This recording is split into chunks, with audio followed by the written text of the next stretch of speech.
What is happening, everyone? So in this video I am actually going to be changing the spark plugs in my 2008 Grand Prix GXP. Now this spark plug replacement is basically for all LS4 V8s, and it can be a little bit difficult, but I would put it at about average for difficulty. There's a lot of other vehicles out there with almost no space. I can think of some BMWs and so on that require special tools, and you practically have to get the motors out of some vehicles in order to just change their spark plugs. But fortunately, that's not going to be an issue. The most difficult part is going to be getting to the rear spark plugs, but again, with the right tools and patience, it's really not that difficult.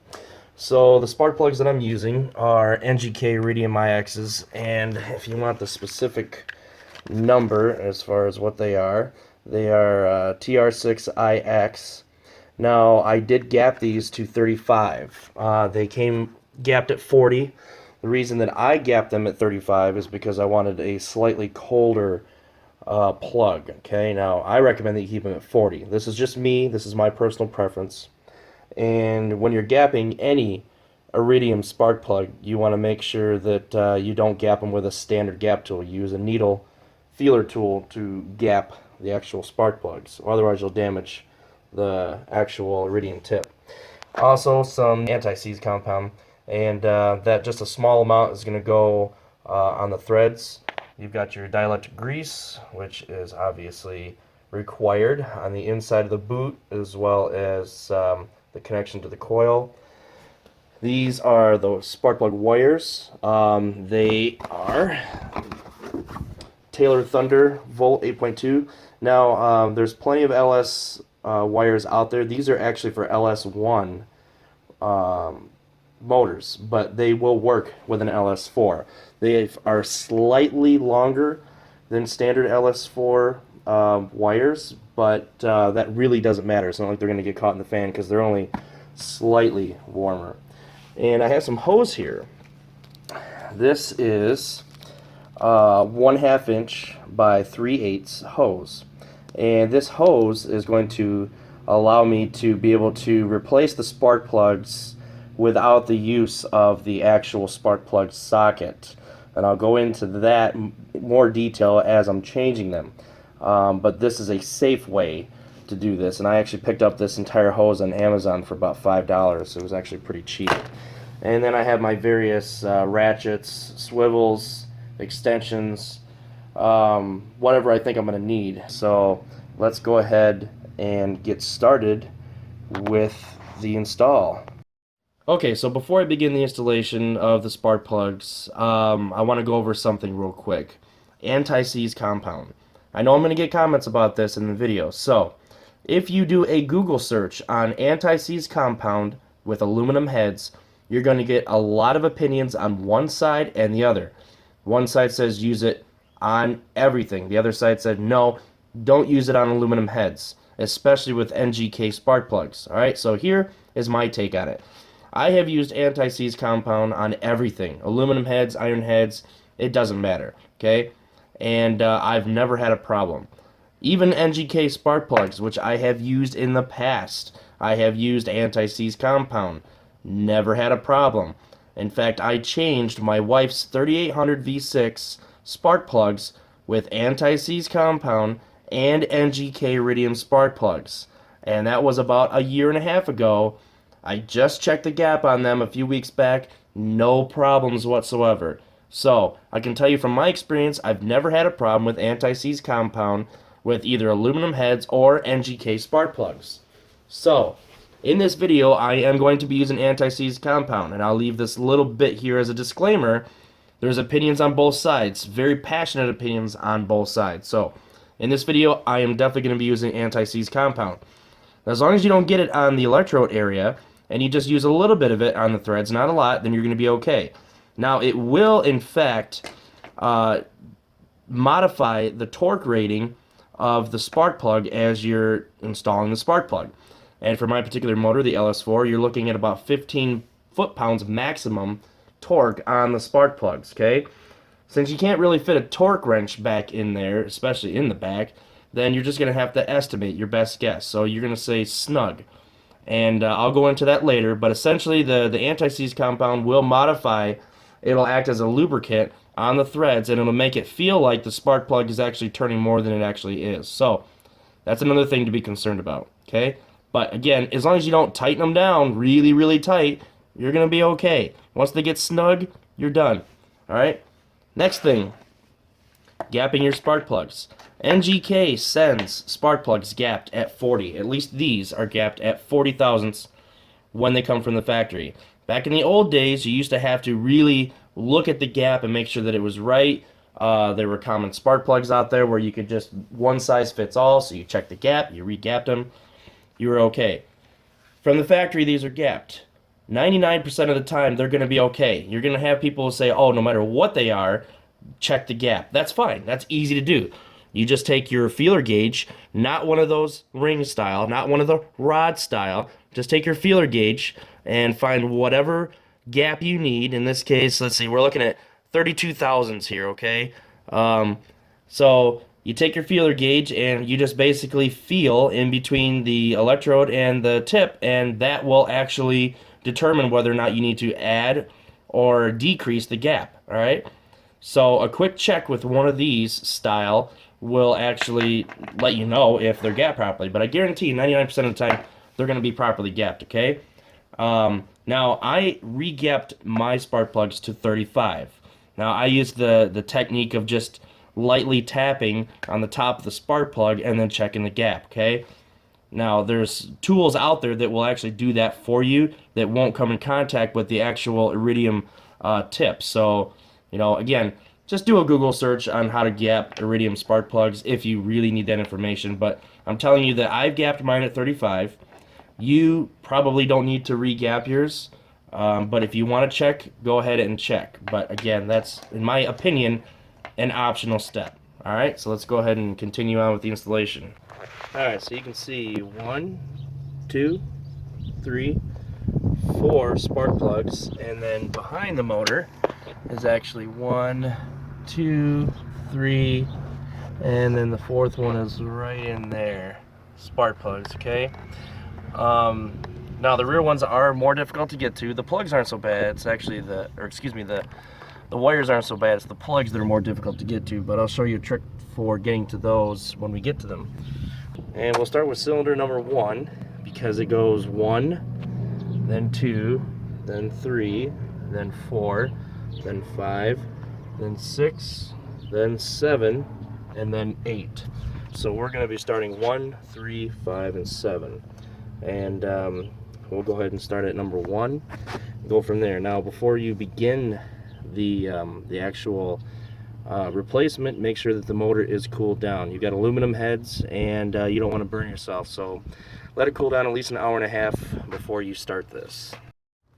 Okay, so anytime you're working on your vehicle, obviously electronically, you want to make sure that you disconnect the battery. Alright, so first thing is this plug right here, actually for easier access, needs to be just pulled back a little bit, okay? So you can see right there on the left hand side is the actual latch for the plug. Just pull out on it and the plug will release just fine. So now we've got access to number 1. Now in the old days it used to be that if you were doing these, you would do them one at a time so you didn't mix up the spark plugs with the distributor cap. Even with the 3800 with the coils to the left here, you would obviously not want to mix them up. Fortunately, 1 coil per plug, and it's pretty easy to see. So if you wanted to, you could take all the plugs out and go from there, but I'm just going to do this one at a time just to make it simple. So anyway, I'm going to go ahead and get the plug off first. It's pretty easy. Just grab it right at the base. Usually it'll pop right out, okay? So that one's out, and then you just reach down in there, pull the other one end out, and there you go. So, and this is the heat shield. We want to save that, set that aside. So let's go ahead and get the spark plug out now.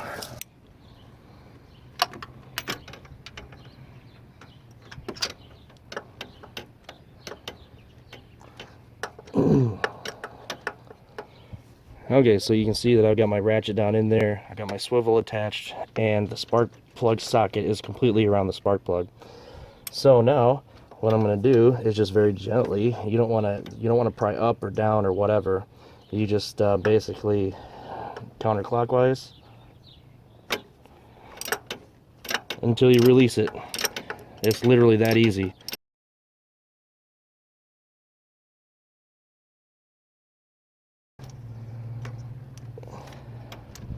So I'm just gonna kind of slide it out just like that. Okay, so here's the first spark plug. The plug itself, you know, it's a little, yeah, I'm having trouble focusing in on that part, but the plug itself looks like normal wear. There's a little bit of oil on it. That's expected because this is a DOD cylinder, so I'm expecting a little bit of oil on there, but overall actually it looks really good. Alright, so before the plug can go in, you have to apply your anti-seize compound. It's pretty easy to do. Just basically take it, don't touch this stuff if you can avoid it. Just take it and just move it all around. Now you don't need a lot because as you're threading it, it's going to spread. I don't like to put too much of this stuff on, just enough, really just enough. So, alright, let's get the plug back in. So you can see here that I've cut a portion of this hose off, and the reason is this. We're going to slide the plug in just like that, and then we're going to feed it in by hand. So this holds the plug in place so that you got an extension here and you can feed it by hand. Just very carefully reach down in there, find the hole, and then start threading. You don't want to hit the actual spark plug, the tip of the spark plug, because you may decrease the gap.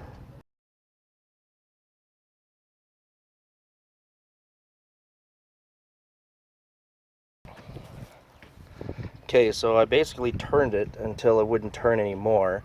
Now I should be able to use the spark plug socket and ratchet to turn it the rest of the way. Very gently do this part.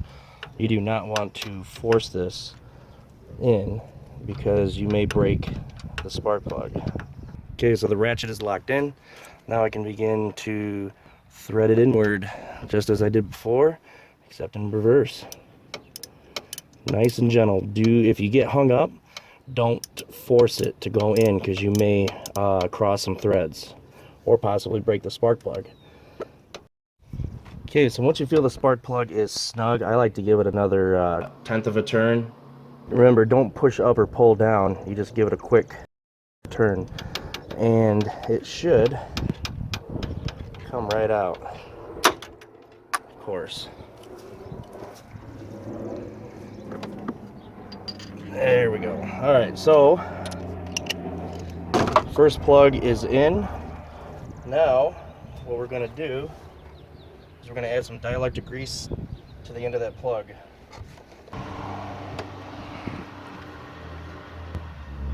Just a little bit, not a lot. You don't need a whole lot. That's probably good enough.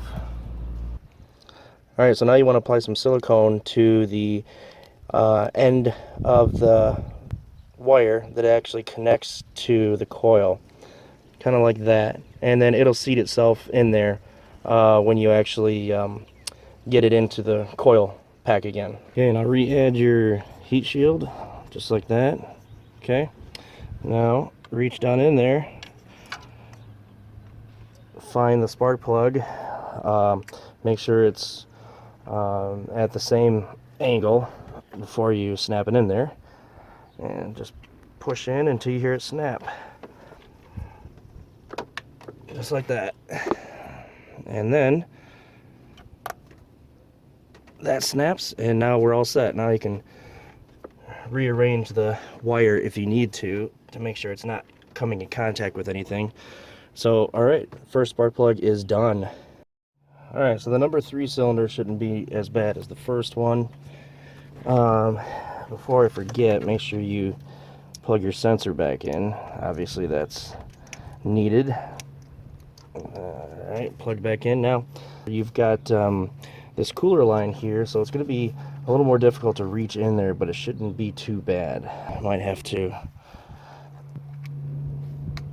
take this off first.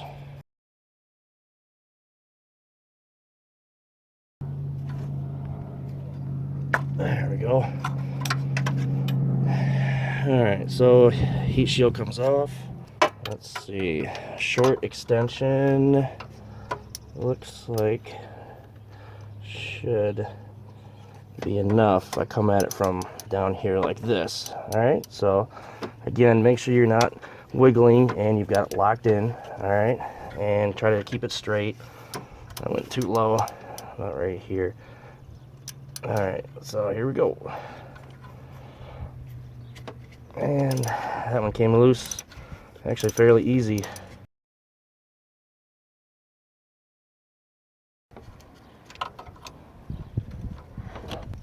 Alright, so I had to remove the ratchet so I get the rest of it by hand.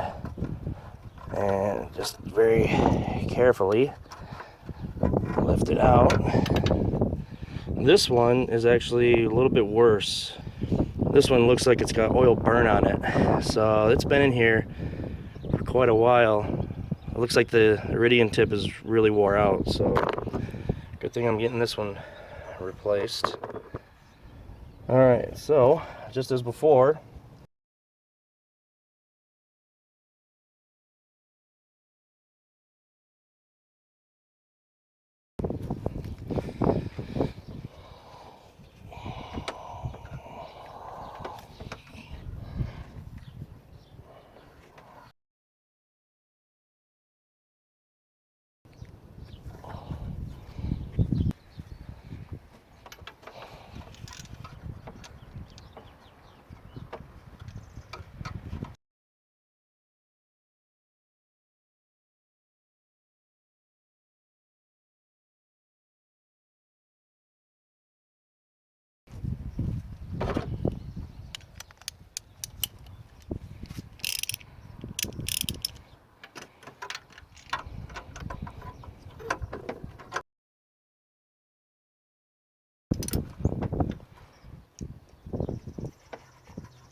alright, so cylinder, this would be cylinder number 5.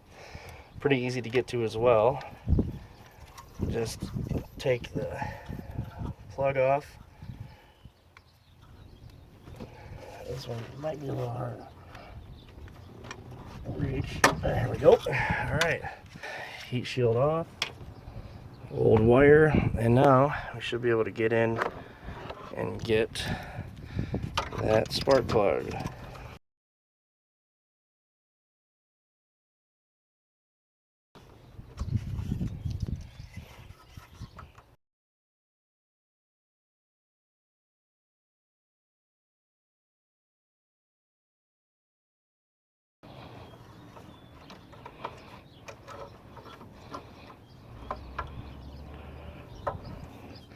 Alright, here's the next spark plug.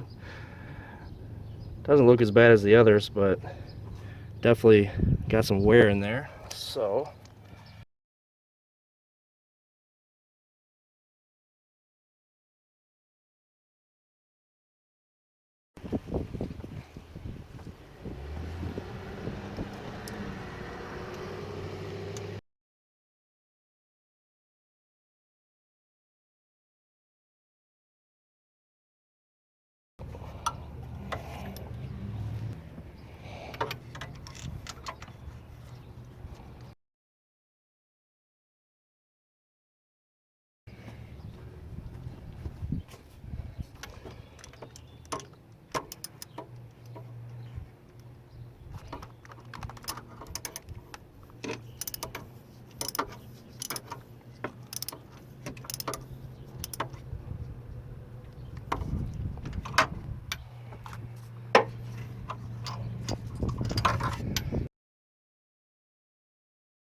Snap.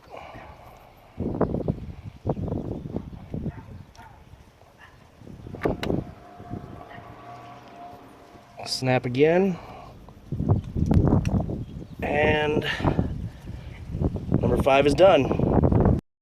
Alright, so we've got one more plug in the front of the motor to get. This would be cylinder number 7. And should be just as easy as the others to get, possibly even a little bit easier. So, wire off from the coil pack, and heat shield off.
Alright, so here's the last plug on the front. It's burnt pretty bad, actually.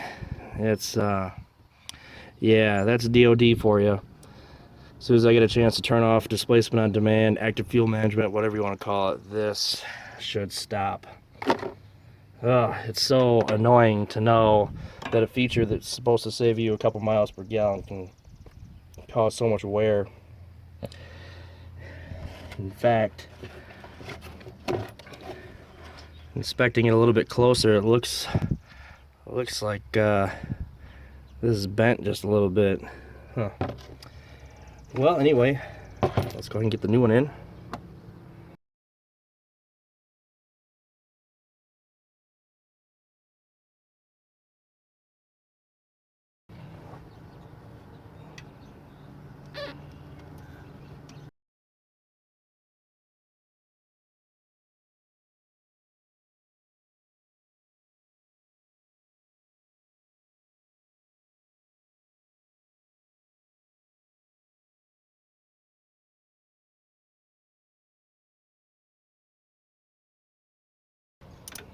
Try to keep it as level as possible. You don't want to be pulling up on it or pulling down on it.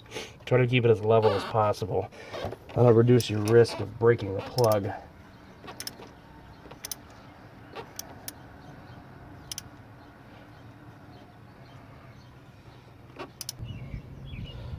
Alright, so a little dielectric grease on the bottom.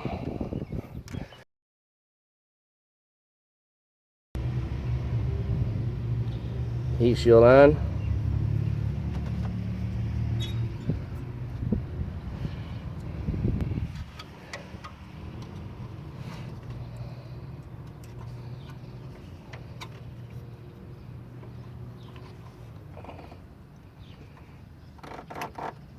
Get locked in place. Locked in place. Alright, so double check all of them.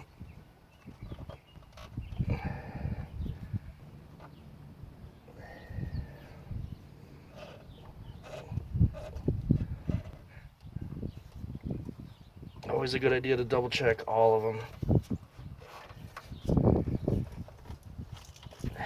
Alright, so the front ones are now complete, and now we get to turn our attention to the back. Ooh.